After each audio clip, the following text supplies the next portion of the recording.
स्वागत है आप सभी का हमारे चैनल पर। पिछली वीडियो में हमने आपका इंडियन पॉलिटी का पोर्शन स्टार्ट किया था, जिसमें हमने पहली क्लास में आपका टॉपिक स्टार्ट किया है भारत का संवैधानिक विकास। और इसे हमने दो भागों में बांटा है, जो कि कौन कौन से थे। एक तरफ कंपनी के शासन के समय के जो एक्ट थे या नियम थे, उनके बारे में हमने आपको बताया कौन कौन से कानून आए। और दूसरा इसका भाग है महारानी के शासन का, जो कि 1858 से 1947 तक रहा। तो देखिए, कल हमने जो पहला वाला पार्ट है उसको अच्छे से डिस्कस किया था। चाहे आपका रेगुलेटिंग एक्ट हो, पिट्स इंडिया एक्ट हो, चार्टर एक्ट हो 1793, 1813, 1833 और 1853 के, इन सभी के जो भी प्रावधान थे, इंपॉर्टेंट प्रोविजंस थे, उन सभी को भी हमने अच्छे से डिस्कस कर लिया था। इसके अलावा आपके लिए हमारे YouTube चैनल पर अब इंडियन ज्योग्राफी की क्लासेस भी स्टार्ट की गई हैं, तो उन्हें भी आप अच्छे से अटेम्प्ट कीजिएगा। अब हम आगे चलते हैं और इस चैप्टर में हम बात करेंगे दूसरे भाग की, जिसमें हम महारानी के शासन के समय जो एक्ट आए थे उनके बारे में बात करेंगे। तो इसकी शुरुआत करते हैं। देखिए, शुरुआत करेंगे हम किसकी? महारानी के शासन की। तो देखिए यहाँ पर महारानी का शासन।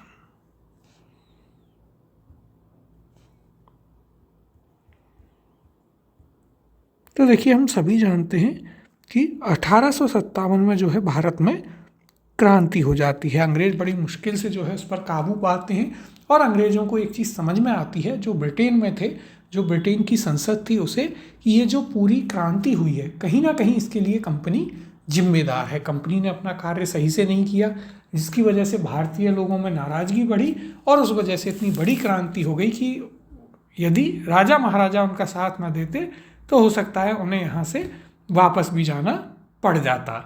तो इसके लिए जो वहाँ की संसद थी और जो ब्रिटेन की क्वीन थी, महारानी थी, वो क्या करते हैं, वो कानून लाते हैं भारत शासन अधिनियम 1858, और उसके तहत भारत को जो है ब्रिटिश ताज के अधीन कर दिया गया, कंपनी को यहाँ से निकाल दिया गया। तो देखिए, यहाँ पर हम बात करेंगे। सबसे पहला कानून महारानी के शासन के समय जो आया वो था आपका भारत शासन अधिनियम 1858, act for good government of India जिसे कहते हैं। देखिए, ये है आपका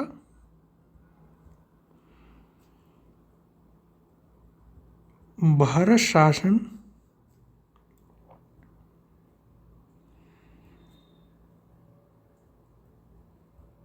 अधिनियम 1858। अब हम इसके प्रमुख जो प्रावधान हैं उनको देखते हुए चलते हैं। तो देखिए, सबसे पहला प्रावधान क्या था इसका?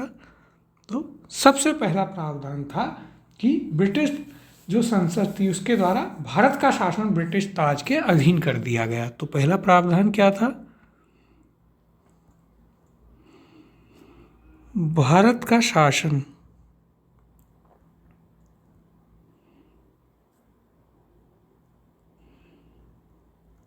ब्रिटिश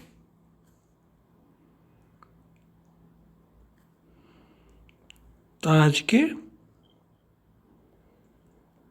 अधीन कर दिया गया था, यानी कि अब कंपनी का शासन खत्म हो गया है। इसका अर्थ क्या हुआ? इसका अर्थ हुआ कि कंपनी का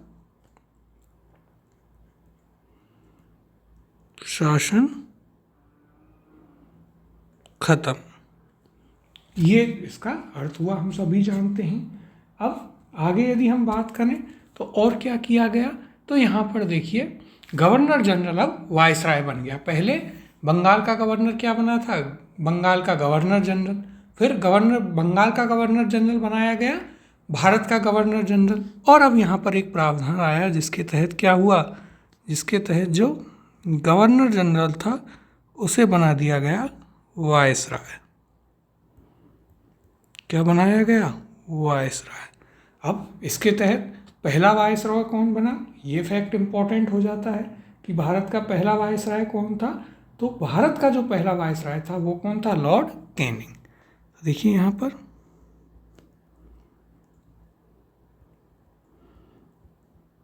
फर्स्ट वायसरॉय कौन था? लॉर्ड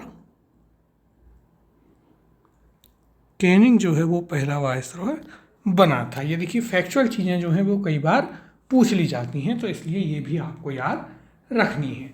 अब इसके अलावा और क्या प्रावधान था? तो एक प्रावधान था कि भारत के राज्य सचिव का पद सृजित किया गया था।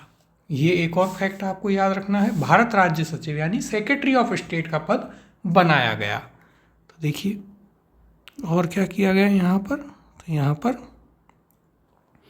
आपको भारत राज्य सचिव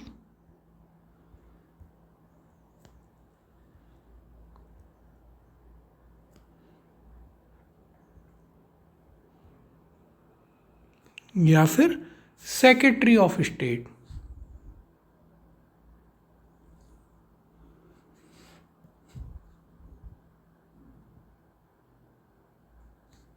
सेक्रेटरी ऑफ स्टेट का पद बनाया गया।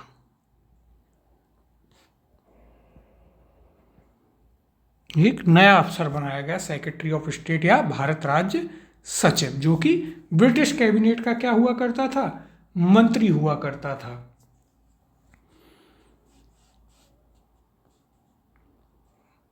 और इसकी सहायता के लिए 15 सदस्यों की परिषद का भी गठन किया गया। फिर देखिए यहीं पर आप लिख लीजिए इसके आगे, बनाया गया एवं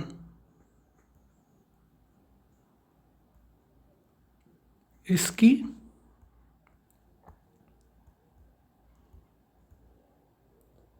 सहायता के लिए 15 सदस्यों की परिषद बनाई गई, यानी 15 मेंबर्स की काउंसिल बनाई गई। कि क्या बनाई गई? 15 सदस्यों की परिषद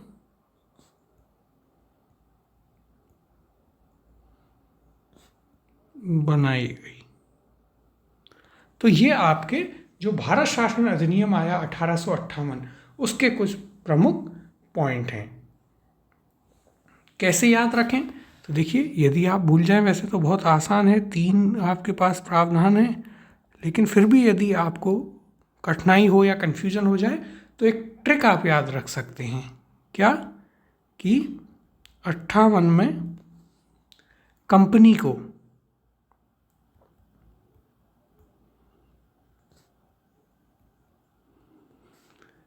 को केन में बंद किया।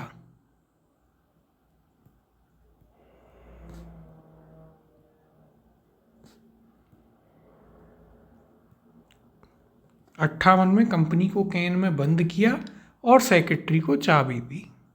और क्या किया? बंद कर कर चाबी किसे दे दी? और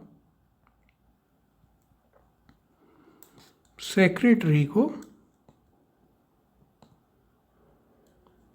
चाबी दी। तो देखिए इस ट्रिक से आप इस एक्ट को याद रख सकते हैं कि 58 में जो आपका एक्ट आया 1858 में, उसके तहत क्या किया? कंपनी को तो केन में बंद कर दिया, यानी कंपनी को बंद कर कर जो क्राउन था, ब्रिटिश क्राउन या महारानी थी, उसके हाथ में शासन दे दिया और कैनिंग को पहला वायसराय बनाया। और चाबी किसको दे दी? सेक्रेटरी को, यानी सेक्रेटरी ऑफ द स्टेट का एक पद सृजित किया गया और उसके लिए 15 मेंबर की काउंसिल भी गठित की गई। तो ये आपको 3 पॉइंट याद रखने हैं भारत शासन अधिनियम यानी गवर्नमेंट ऑफ इंडिया एक्ट 1858 से रिलेटेड। अब आगे बात करते हैं कि दूसरा कौन सा एक्ट आया। तो देखिए उस समय फिर आपके पास आता है दूसरा कौन सा है। तो देखिए दूसरा यहाँ पर जो अधिनियम आया वो आता है भारत परिषद अधिनियम 1861 या फिर इंडियन काउंसिल्स एक्ट 1861। कौन सा है? तो देखिए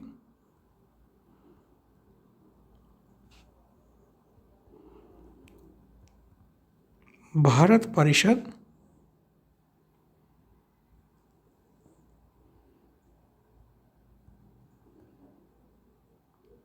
अधिनियम 1861। अब इसे देखते हैं कि इसके क्या क्या प्रमुख प्रावधान थे, हमें क्या क्या इसके बारे में यहाँ पर याद रखना है। तो देखिए, सबसे पहला प्रावधान यहाँ पर क्या आता है इसमें, तो देखिए सबसे पहला प्रावधान आता है कि जो कार्यकारी परिषद थी उसमें भारतीय गैर सरकारी जो सदस्य थे वो नियुक्त किए गए। सबसे पहली चीज़ आपको ये याद रखनी है। क्या हुआ, यहाँ पर कानून बनाने की प्रक्रिया में भारतीय प्रतिनिधियों को शामिल करने की एक शुरुआत की गई थी। इसके अलावा मद्रास बम्बई की जो प्रेसिडेंसियाँ थीं उनको पुनः एक बार विधायी शक्तियाँ दी गईं और विकेंद्रीकरण की प्रक्रिया शुरू की गई थी। तो ये आपको कुछ एक दो इम्पोर्टेंट पॉइंट हैं जो याद रखने हैं। और वीटो का अधिकार गवर्नर जनरल को यहाँ पर दिया गया था। तो देखिए यहाँ पर एक एक करके जो है इन प्रावधानों को हम लिखते हैं कि क्या क्या प्रावधान थे 1861 के गवर्नमेंट जो इंडियन काउंसिल एक्ट आया था उसके। तो देखिए सबसे पहला इसमें आता है आपके पास क्या, पहली बार कार्यकारी परिषद में भारतीय सदस्य नियुक्त किए गए। बहुत ही इम्पोर्टेंट है। जो वायसराय की एग्जीक्यूटिव काउंसिल थी उसमें पहली बार वायसराय की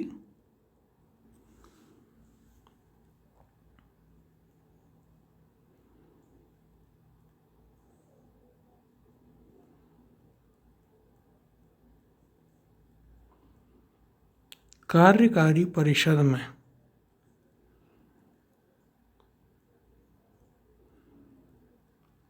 भारतीयों की नियुक्ति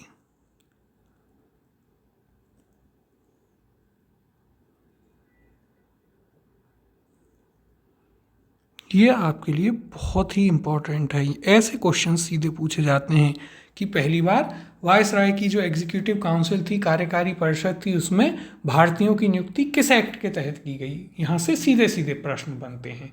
अब देखिए कौन कौन नियुक्त किए गए, वो बहुत इम्पोर्टेंट है आपके लिए, तो उन नामों को ज़रूर याद रखिएगा। यहाँ पर देखिए आपके लिए उन नामों को हम लिख रहे हैं, इन्हें आप ज़रूर याद रखें कौन कौन थे। तो एक थे आपके राजा देवनारायण सिंह। कौन थे? राजा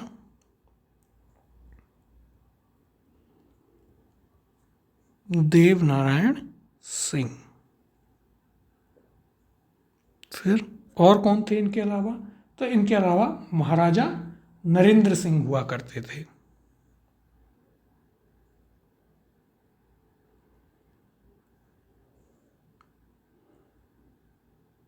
महाराजा नरेंद्र सिंह। और कौन थे, तो और थे आपके पास सर दिनकर राव।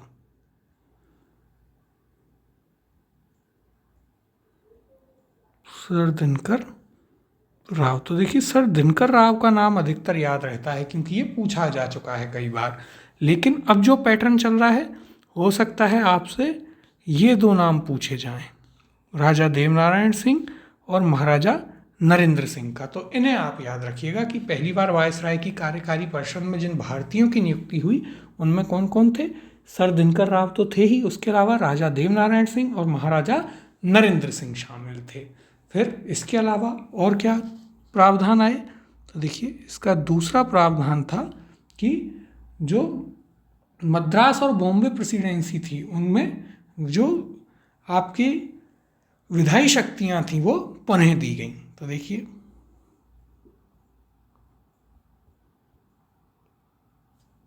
मद्रास एवं बॉम्बे प्रेसिडेंसी को, कौन कौन सी, मद्रास एवं बॉम्बे।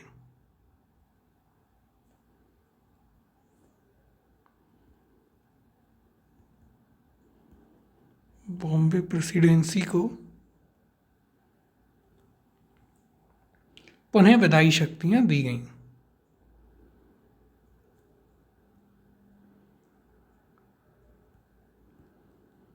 पुनः विधायी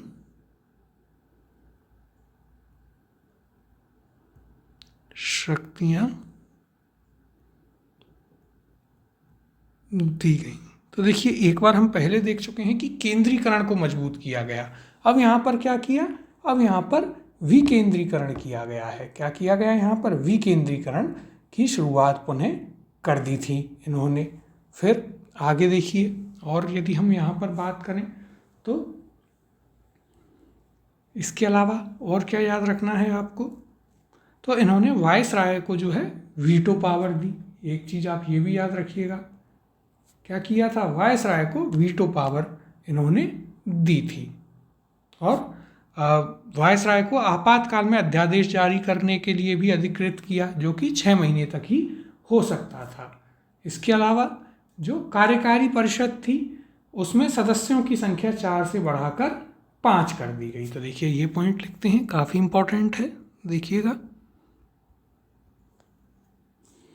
क्या किया यहाँ पर। जो केंद्रीय कार्यकारी परिषद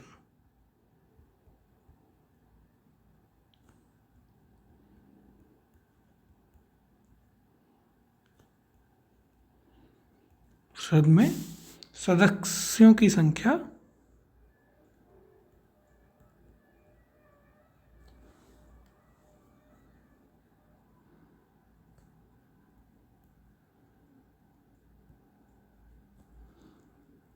4 से कितनी कर दी गई? 5 कर दी गई बढ़ा करके। इसके अलावा एक चौथा प्रावधान क्या था जो हमने आपको बताया? वो था कि जो वायसराय था उसको आपातकाल में अध्यादेश जारी करने के लिए अधिकृत कर दिया गया था। तो देखिए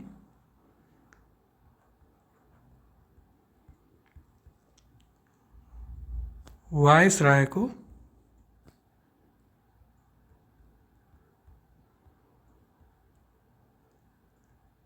आपातकाल में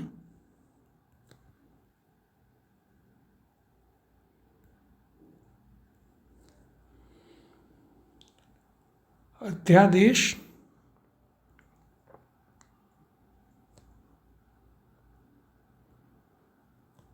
जारी करने का अधिकार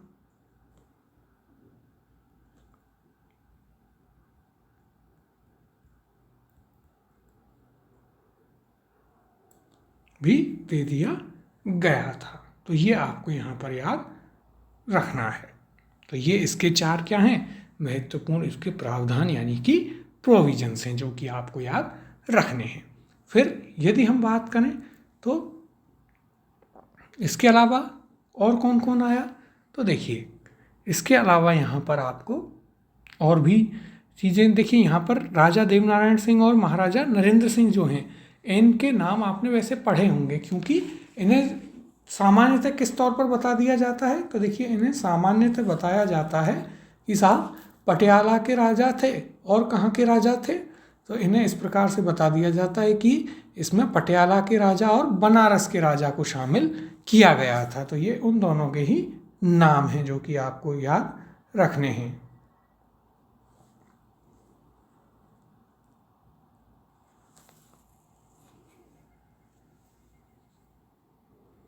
तो अब आप इन दोनों को कनेक्ट कर पा रहे होंगे।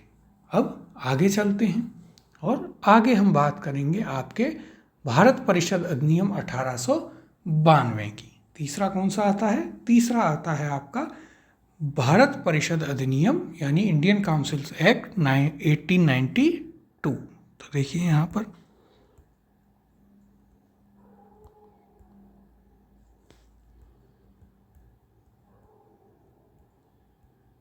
भारत परिषद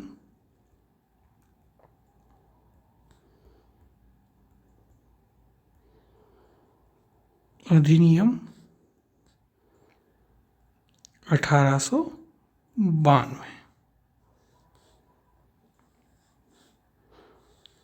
अब इस पर चर्चा कर लेते हैं कि इसके कौन कौन से महत्वपूर्ण प्रावधान या प्रोविजंस थे। तो देखिए ये आपके लिए काफ़ी इम्पोर्टेंट भी है। इसके तहत क्या किया गया? तो देखिए इसके तहत जो है पहली बार एक तो केंद्रीय और प्रांतीय विधान परिषदों में अतिरिक्त सदस्यों की संख्या बढ़ाई गई थी। तो ये आपके लिए इसलिए भी काफ़ी इम्पोर्टेंट हो जाता है। तो देखिए पहला प्रावधान क्या था इसका? तो देखिए आप लिख सकते हैं यहाँ पर केंद्रीय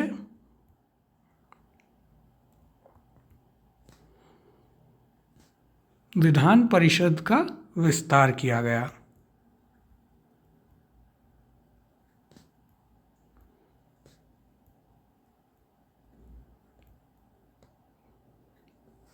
का विस्तार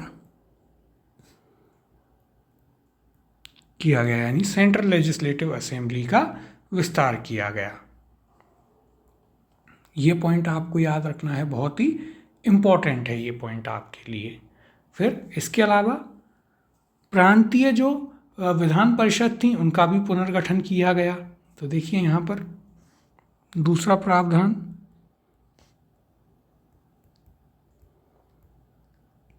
प्रांतीय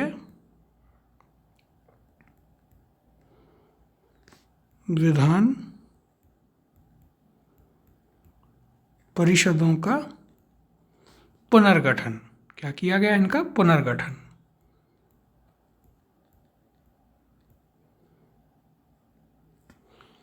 फिर इसके अलावा यदि हम बात करें तो अप्रत्यक्ष निर्वाचन प्रणाली लागू की गई। तीसरा प्रावधान क्या आया इसमें? तीसरा प्रावधान इसमें आया अप्रत्यक्ष निर्वाचन प्रणाली का,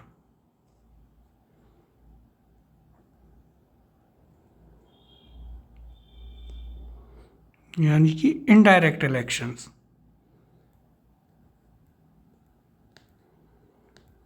निर्वाचन प्रणाली यानी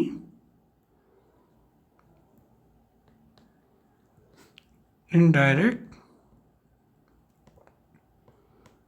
इलेक्शंस का इसमें प्रावधान रखा गया था। तो देखिए यहाँ पर एक चीज़ याद रखिएगा कि निर्वाचन शब्द का प्रयोग तो नहीं किया गया था, लेकिन अप्रत्यक्ष चुनाव की शुरुआत जरूर वहाँ पर हुई थी। तो ये आप यहाँ पर एक चीज़ जरूर याद रखिएगा, अप्रत्यक्ष निर्वाचन प्रणाली की शुरुआत यहाँ से हुई।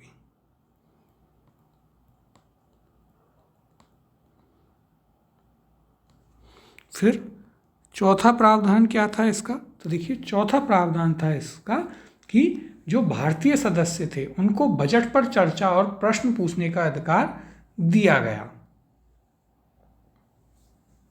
तो एक ये भी इम्पोर्टेंट है, भारतीयों को बजट पर बहस करने और प्रश्न पूछने का अधिकार दिया गया, लेकिन वोट का अधिकार नहीं दिया गया। इम्पोर्टेंट है, याद रखिएगा। तो देखिए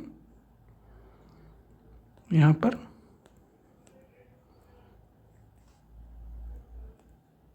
भारतीय सदस्यों को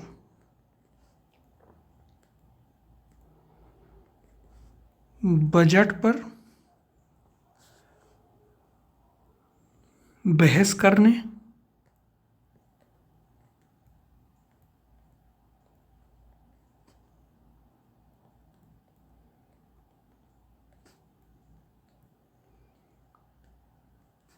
और प्रश्न पूछने का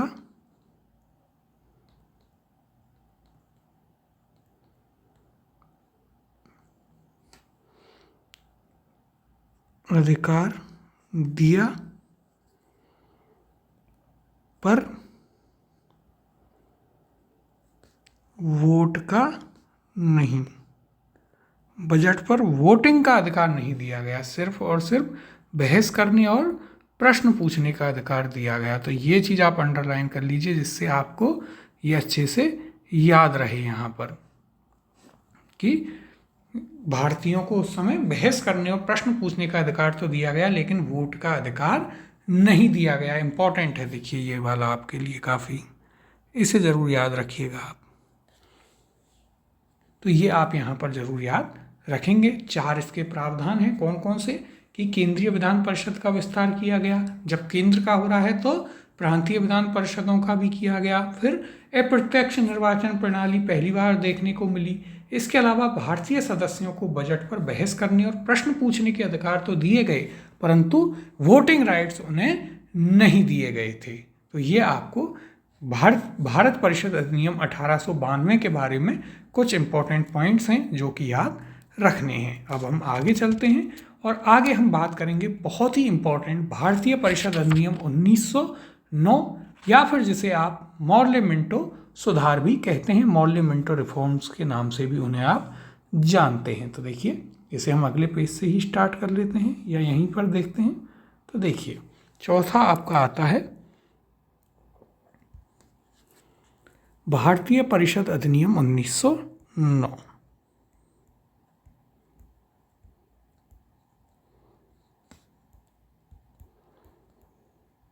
भारतीय परिषद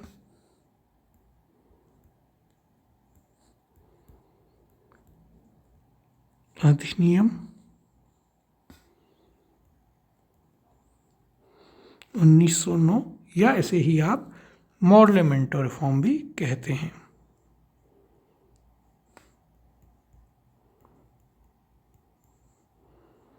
मॉर्ले मिंटो सुधार या रिफॉर्म के नाम से भी इसे जाना जाता है। तो देखिए, ये हमने आपको इंडियन मॉडर्न हिस्ट्री में भी करवाया है।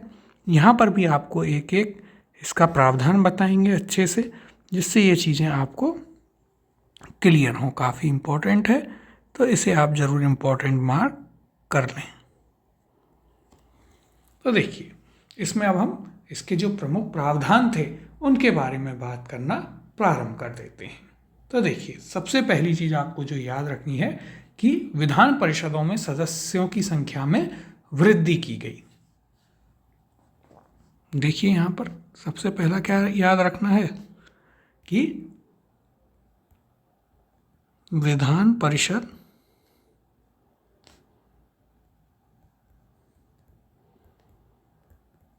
परिषदों के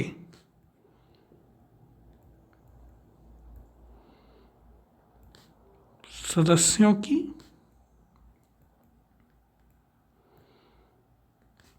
संख्या में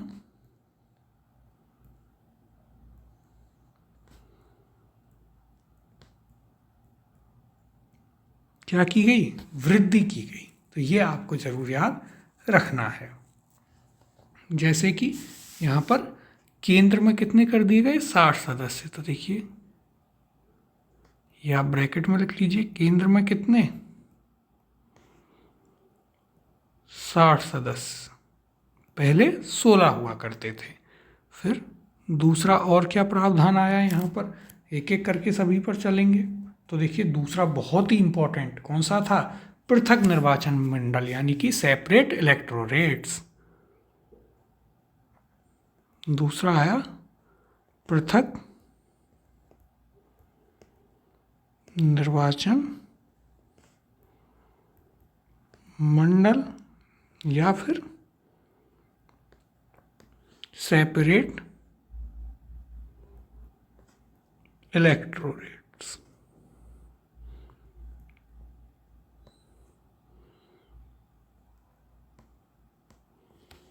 इसमें क्या हुआ? पृथक निर्वाचन मंडल या सेपरेट इलेक्टोरेट्स किसको दिए गए? मुसलमानों के लिए।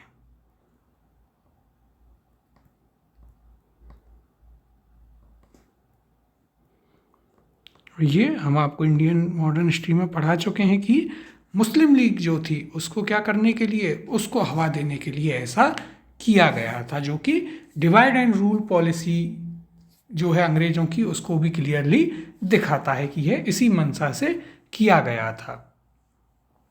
और इसके लिए हमने आपको बताया था उस समय भी कि लॉर्ड मिंटो जो था, वायसराय था उस समय, उसने खुद ने ये कहा कि ये हम क्या कर रहे हैं, एक नाग के दांतों को बो रहे हैं, नाग के जहरीले दांतों को हम बो रहे हैं इसके द्वारा।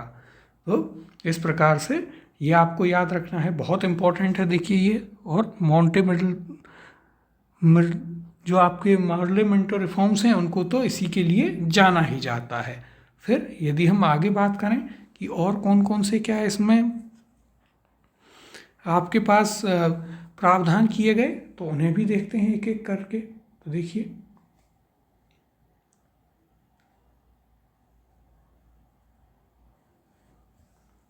और आप यहाँ पर याद रखिएगा कि पहली बार जो है भारत सचिव की जो परिषद होती थी उसमें 2 भारतीय सदस्य नियुक्त किए गए। बहुत ही इम्पोर्टेंट है ये भी।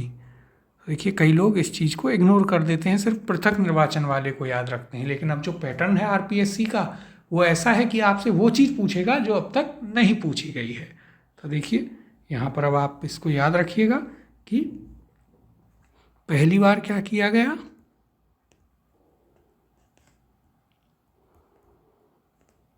पहली बार भारत सचिव की परिषद में सेक्रेटरी टू स्टेट जो था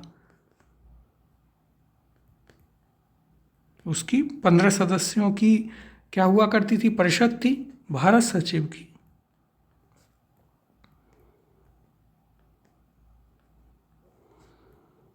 परिषद में 2 भारतीय सदस्य नियुक्त किए गए।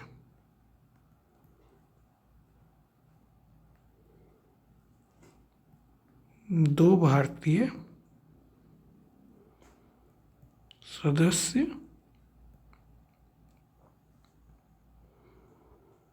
नियुक्त किए। अब देखिए इन दोनों भारतीय सदस्यों के जो नाम हैं वो बहुत इम्पोर्टेंट हो जाते हैं। कौन कौन थे ये 2 भारतीय सदस्य? तो देखिए पहला नाम आता है किसका, केसी गुप्ता का। कौन थे? केसी गुप्ता।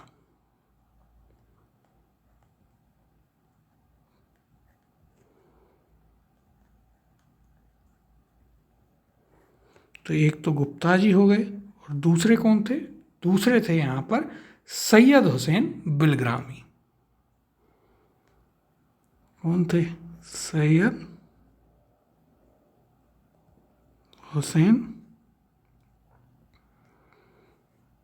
बिलग्रामी। देखिए दूसरा नाम नीचे ही लिख लेते हैं अच्छे से जिससे पढ़ने में आ जाए। एक केसी गुप्ता हो गए और दूसरे कौन थे? तो देखिए दूसरे थे आपके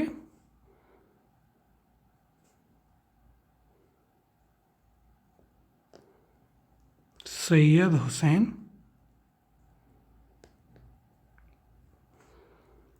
बिलग्रामी।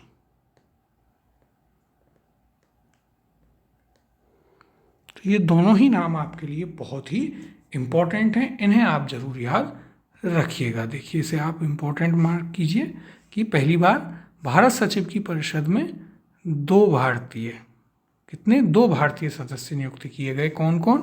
पहले केसी गुप्ता जी और दूसरे सैयद हुसैन बिलग्रामी। इन दोनों के नाम आपके लिए बहुत ही इम्पोर्टेंट हैं, तो इसे आप ज़रूर याद रखिएगा। ये वाला जो प्रावधान है या प्रोविज़न है ये भी आपके लिए बहुत ज़्यादा महत्वपूर्ण है। फिर इसके अलावा यदि हम बात करें तो और क्या आपको याद रखना है?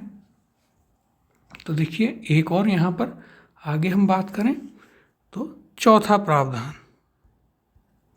एसपी सिन्हा यानी कि सत्येंद्र प्रसाद सिन्हा वायसराय की जो कार्यकारी परिषद थी उसमें शामिल होने वाले पहले भारतीय बने थे। देखिए ये भी बहुत इंपॉर्टेंट है। एसपी सिन्हा, पूरा नाम यदि आपसे पूछ ले तो वो भी याद रखिएगा, सत्येंद्र प्रसाद सिन्हा। क्या नाम था? सत्येंद्र प्रसाद सिन्हा। वायसराय की जो एग्जीक्यूटिव काउंसिल थी यानी कि कार्यकारी परिषद जो हुआ करती थी, परिषद में शामिल होने वाले पहले भारतीय बने।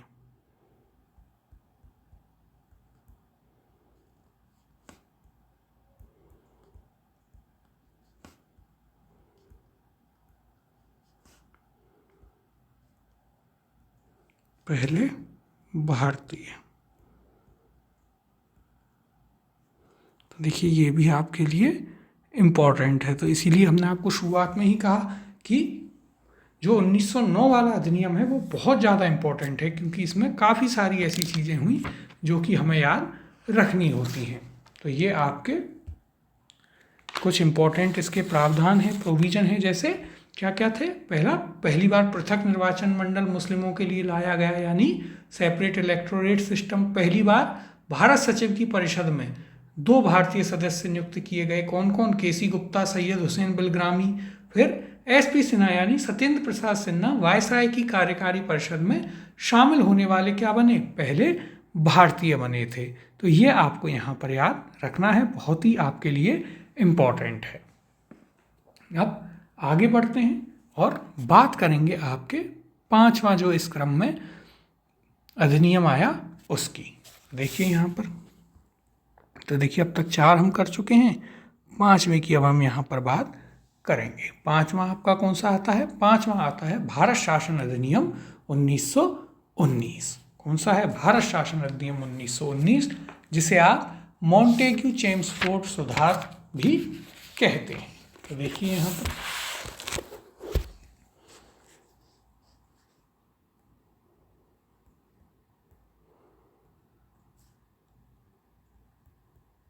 भारत शासन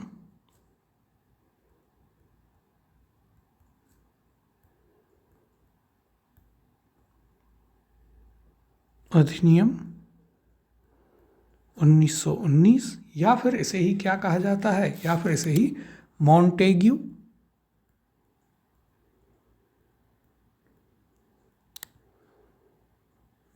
चेम्सफोर्ड रिफॉर्म या सुधार कहा जाता है।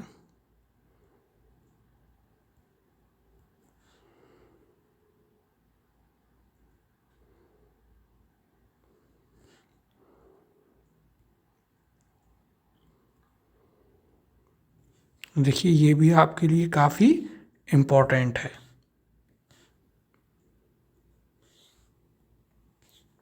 भारत शासन अधिनियम 1919 या मॉन्टेग्यू चेम्सफोर्ड रिफॉर्म, देखिए ये भी हमने काफ़ी अच्छे से आपसे डिस्कस किया है इंडियन मॉडर्न हिस्ट्री में, तो इसके भी कुछ पॉइंट्स आपको अच्छे से याद होंगे उस समय के। तो देखिए यहाँ पर यदि हम बात करें तो सबसे पहला जो आपका प्रावधान है इसके बारे में, वो आपको एक तो देखिए यहाँ पर यदि हम बात करें तो क्यों लाया गया, तो इसका कारण क्या था कि जो भारत सरकार अधिनियम 1909 आया था, गवर्नमेंट ऑफ इंडिया एक्ट 1909 आया था, उसमें जो प्रोविजंस थे, प्रावधान थे, वो भारतीयों के जो स्वशासन की एक उम्मीद थी उसको संतुष्ट नहीं कर पाए थे। फिर इसके अलावा जो सांप्रदायिक रूप से बांटा उन्होंने सेपरेट इलेक्टोरेट्स देकर, उससे क्या हुआ, लोगों में काफ़ी असंतोष हुआ। फिर कांग्रेस और मुस्लिम लीग का इसी बीच में समझौता हो गया 1916 में, तो काफ़ी सारी चीज़ें हुई। इसके बाद क्या हुआ, फिर अंग्रेज़ों ने क्या किया, 1919 में मॉन्टेग्यू चेम्सफोर्ड रिपोर्ट आई, जिसके आधार पर ये कानून लाया या ये अधिनियम लाया गया। तो देखिए इसके कुछ इम्पोर्टेंट प्रावधान हैं, उनकी बात करें तो इस अधिनियम में पहली बार उत्तरदायी शासन शब्द का प्रयोग किया गया, बहुत इम्पोर्टेंट है। पहली बार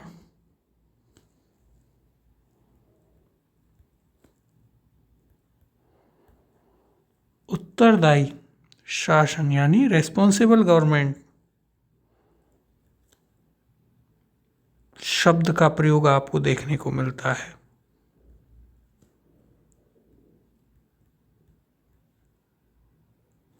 बहुत इम्पोर्टेंट है, देखिए पूरा ही इम्पोर्टेंट है और इसके कुछ प्रोविजंस तो बिल्कुल ही नहीं भूलने हैं, तो उन्हें हम और अलग से इम्पोर्टेंट मार्क कर रहे हैं जो कि आपको याद रखने हैं। फिर इसके अलावा यदि हम बात करें तो और क्या क्या चीज़ हुई, पहली बार प्रत्यक्ष निर्वाचन यानी डायरेक्ट इलेक्शंस की प्रणाली शुरू हुई। तो देखिए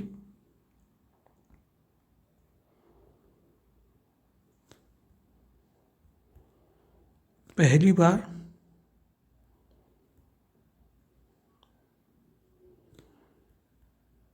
प्रत्यक्ष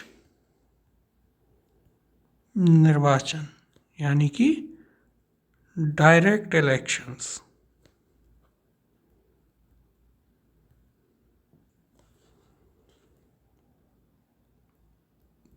प्रणाली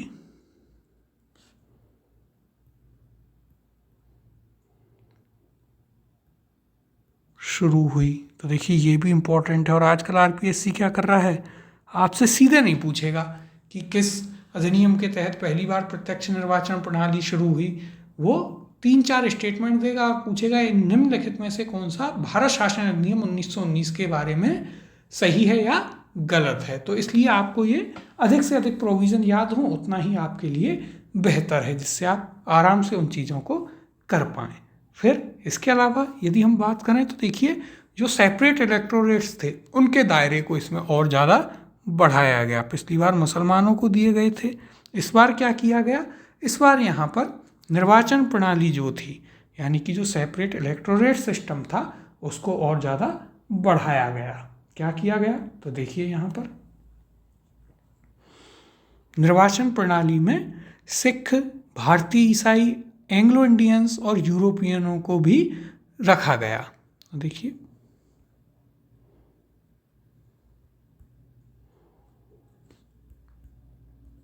पृथक निर्वाचन में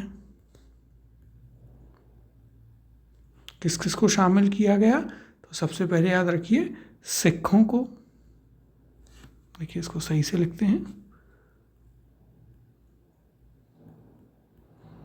सिखों,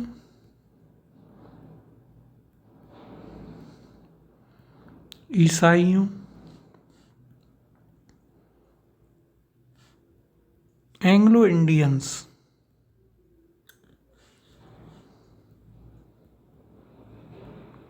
को भी शामिल किया गया।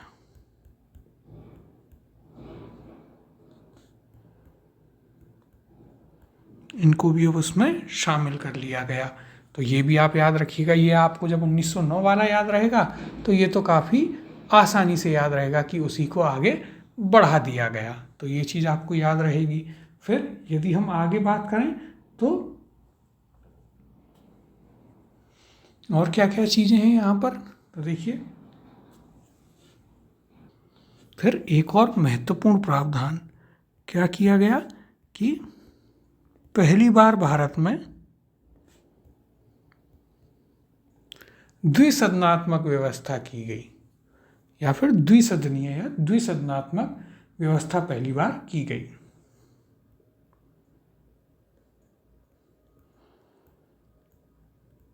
द्विसदनीय व्यवस्था यानी कि बाइकैमरल सिस्टम।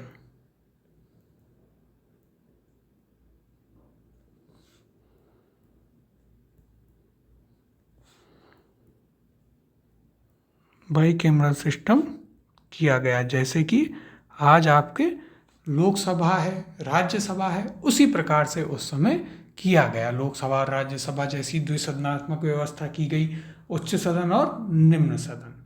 फिर आगे यदि हम बात करें तो और क्या चीज़ की गई, तो देखिए यहाँ पर फिर देखिए ये आपके लिए महत्वपूर्ण है। इसके अलावा आगे बात करें तो पांचवा प्रावधान वो क्या था, तो पांचवा प्रावधान था कि प्रांतों में द्वैत शासन प्रणाली लागू की गई यानी कि डायरार्की। तो देखिए प्रांतों में कौन सी प्रणाली लागू की गई थी, द्वैत शासन प्रणाली।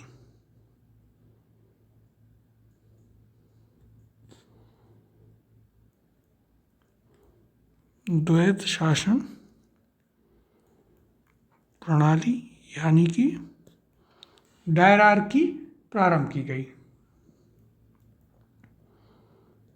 डायरार्की प्रारंभ की गई और क्या किया गया, एवं विषयों को दो टाइप में बांट लिया गया, दो वर्गों में। कौन कौन से एवं विषयों को,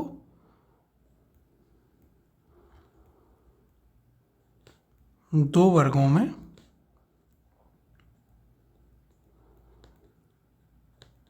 विभाजित किया गया। कौन कौन से दो वर्ग थे, इम्पोर्टेंट है और किसके पास क्या पावर्स थी ये भी आपको जानना है। तो देखिए पहला वर्ग आता है उसमें आरक्षित, आरक्षित विषय।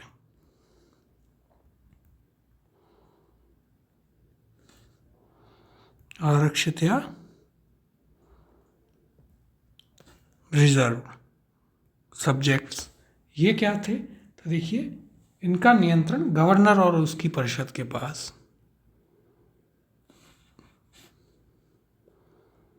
जिनका नियंत्रण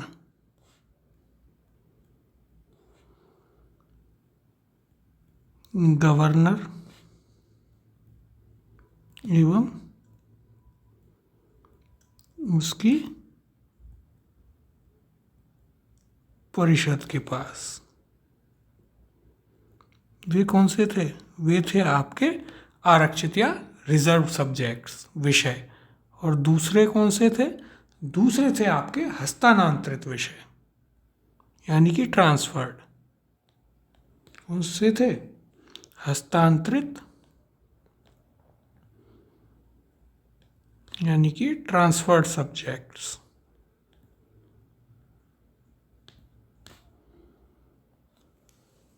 ये किसके पास थे, ये भारतीय मंत्रियों के पास।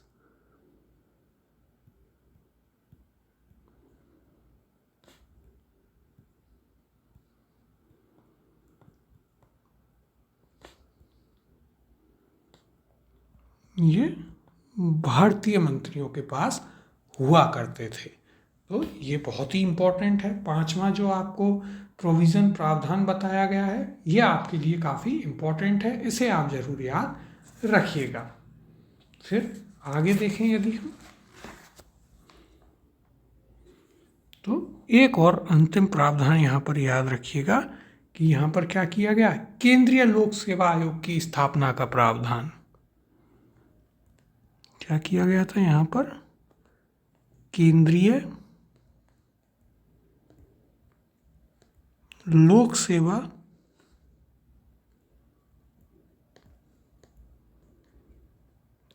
आयोग की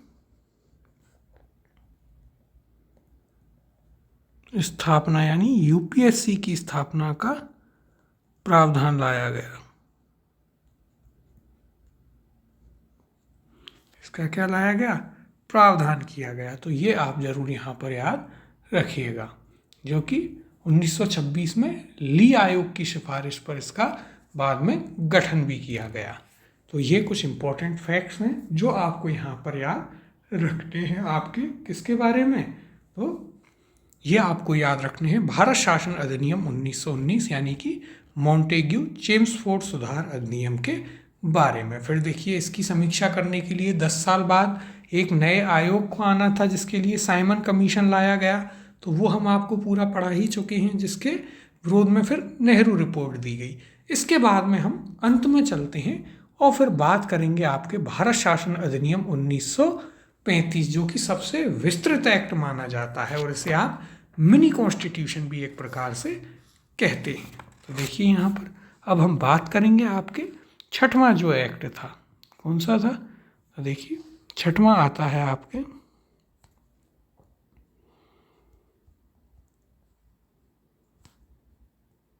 भारत शासन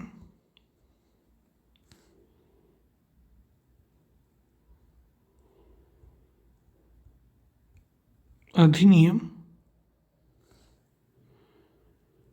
1935 यानी कि गवर्नमेंट ऑफ इंडिया एक्ट 1935। ये भी आपके लिए बहुत ज़्यादा इम्पोर्टेंट है। देखिए अंतिम जो तीन है वो तो आपको एज इट इज़ याद करने हैं। एक भी प्रोविज़न 1909, 1919 और 1935 इनका एक भी प्रोविज़न, एक भी प्रावधान आपको मिस नहीं करना है। एक एक करके हम इनके प्रावधानों को देखते हैं कि क्या क्या प्रावधान इनके अंदर रखे गए थे। तो देखिए इसमें क्या किया गया था उसे देख लेते हैं। पहला प्रावधान, इसका पहला प्रावधान था कि प्रांतों में द्वैत शासन को समाप्त कर केंद्र में द्वैत शासन प्रणाली को लागू किया गया। तो देखिए यहाँ पर 1919 में क्या हुआ, प्रांतों में द्वैत शासन प्रणाली लाई गई थी। तो देखिए यहाँ पर क्या किया गया, प्रांतों में उस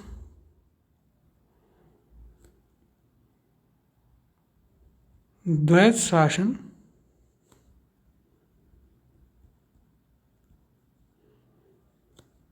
प्रणाली को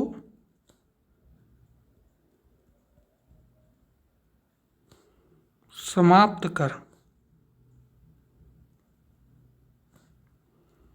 केंद्र में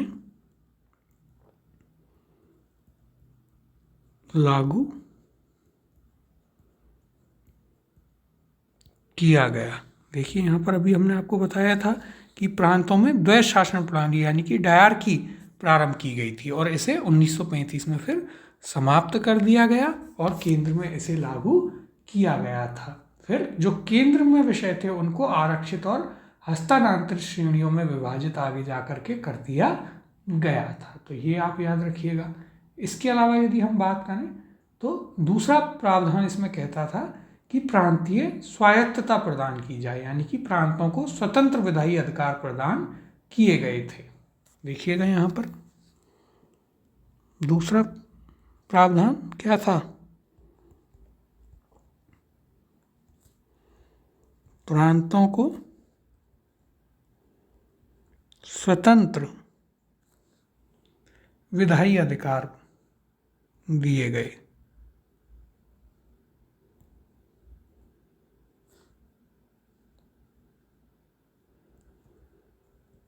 विधायी अधिकार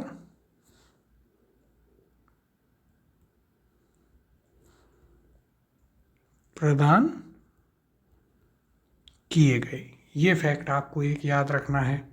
इसके अलावा भारतीय रिजर्व बैंक की स्थापना की गई। क्या किया गया, गवर्नमेंट ऑफ इंडिया एक्ट 1935 के थ्रू आरबीआई की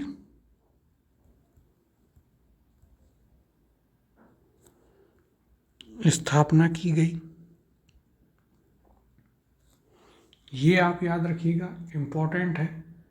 फिर आगे देखें यदि तो और क्या क्या किया गया था यहाँ पर, और जो सांप्रदायिक निर्वाचन प्रणाली थी उसका विस्तार करते हुए दलित जातियों, महिलाओं और श्रमिकों को भी इसमें सम्मिलित किया गया। देखिए एक प्रावधान ये भी था कि सांप्रदायिक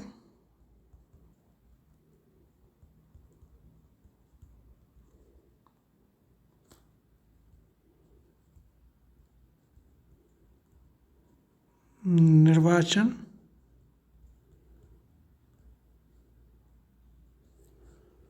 प्रणाली का विस्तार कर इसमें किस किस को शामिल किया गया, दलितों, इनके अलावा महिलाओं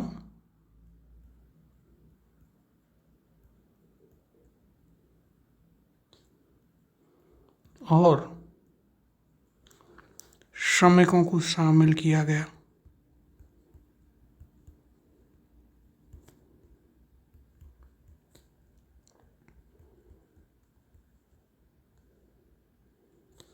श्रमिकों को शामिल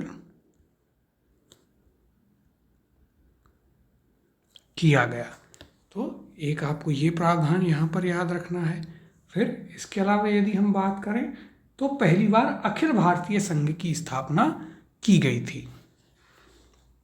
बहुत ही इम्पोर्टेंट क्या था,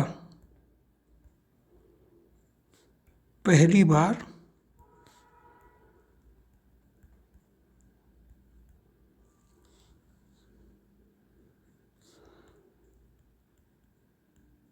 अखिल भारतीय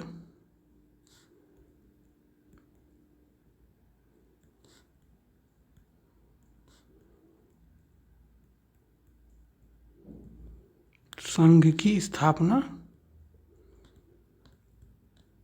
की गई, यानी कि किसकी? इंडियन फेडरेशन की। देखिए यहाँ पर इंडियन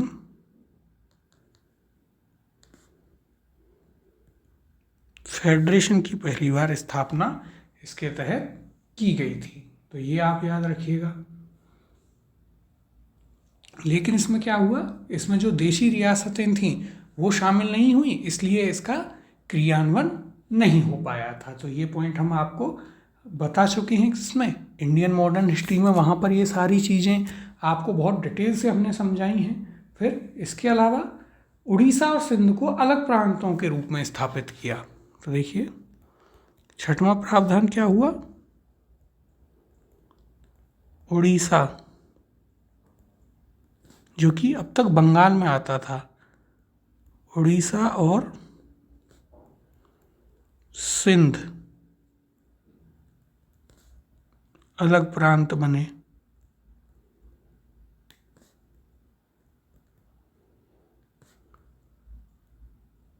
इन दोनों को अलग प्रांत बनाया गया। फिर इसके अलावा यदि हम बात करें तो बर्मा को भारत से अलग कर दिया गया था। सातवां प्रावधान क्या कहता है, क्या किया गया,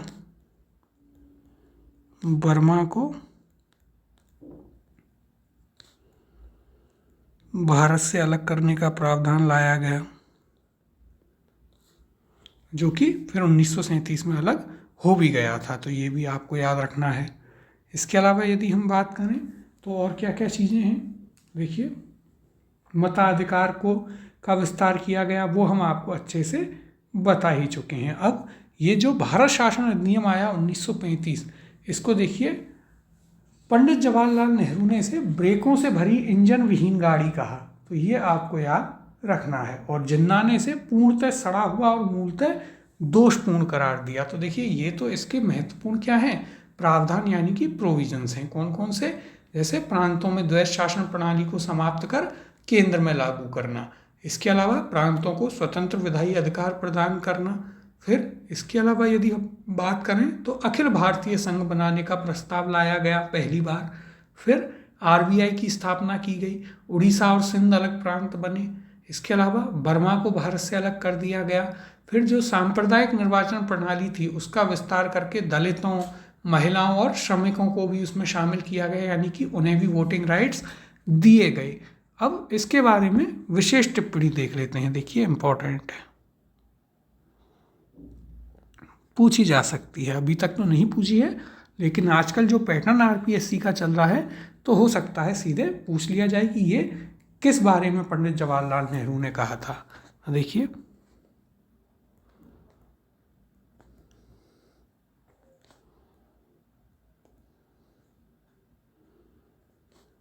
पंडित नेहरू ने गवर्नमेंट ऑफ इंडिया एक्ट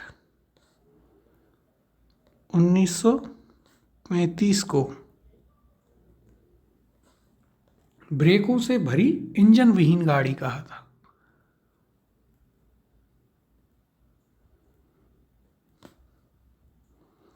क्या कहा था, ब्रेकों से भरी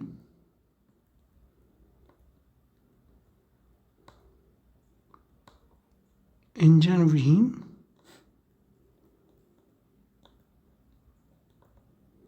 गाड़ी कहा था। अब देखिए ऐसा फैक्ट है जो आपको यूजुअली देखने को नहीं मिलेगा, लेकिन यदि पूछ ले एग्जाम में तो सभी लोग परेशान हो जाएंगे कि यार ये किसके बारे में कहा होगा नेहरू जी ने। तो इसलिए ऐसे कुछ एक दो फैक्ट्स हैं वो याद रख लीजिए कि मोहम्मद अली जिन्ना ने क्या कहा, वो भी देख लेते हैं। तो देखिए जिन्ना ने इसे क्या कहा,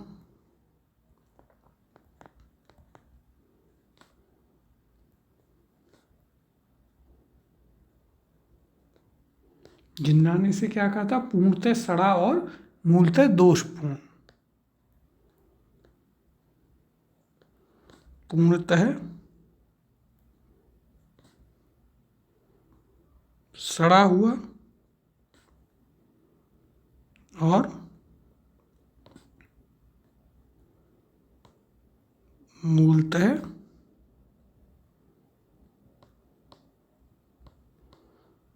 दोषपूर्ण कहा था, कंप्लीटली रोटेन कहा गया था। किसके द्वारा? मोहम्मद अली जिन्ना के द्वारा।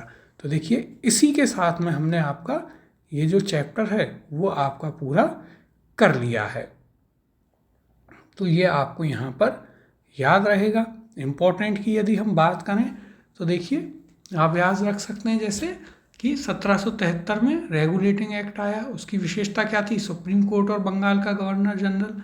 1833 चार्टर, भारत का गवर्नर जनरल केंद्रीकरण हुआ। फिर 1858 में भारत शासन, वायसराय और कंपनी का अंत। 61 में आपके क्या हुआ? विभागीय प्रणाली आई, अध्यादेश। फिर 1909 में सांप्रदायिक निर्वाचन हुए। 1919 में प्रांतों में द्वैध शासन आया, महिलाओं को वोट का अधिकार मिला। और 35 में केंद्र में द्वैध शासन और प्रांतों को स्वायत्तता मिली। देखिए 1919 वाले में महिलाओं को वोट वाला भी हम लिख लेते हैं, वो शायद हमने नहीं लिखा है तो उसे हम याद करते हैं। देखिए सिखों, एंग्लो इंडियंस प्लस महिलाओं को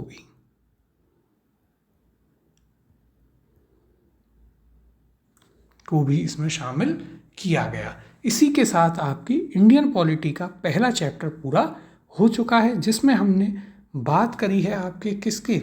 भारत के संवैधानिक विकास की। इसको हमने अच्छे से आपसे डिस्कस किया, एक एक फैक्ट को आपके सामने रखा, सारी चीज़ें डिटेल्स से आपको बताई गई हैं। आप कमेंट सेक्शन में ज़रूर बताइएगा कि आपको हमारी क्लास कैसी लगी और क्या क्या चीज़ें अच्छी की जा सकती हैं। ये जो हमने पूरा आपको लिखाया है ये PDF आपको हमारे टेलीग्राम चैनल पर मिल जाएगी, जिसका लिंक वीडियो के डिस्क्रिप्शन में दिया गया है, तो वहाँ से आप उसे ज़रूर ज्वाइन कर लें।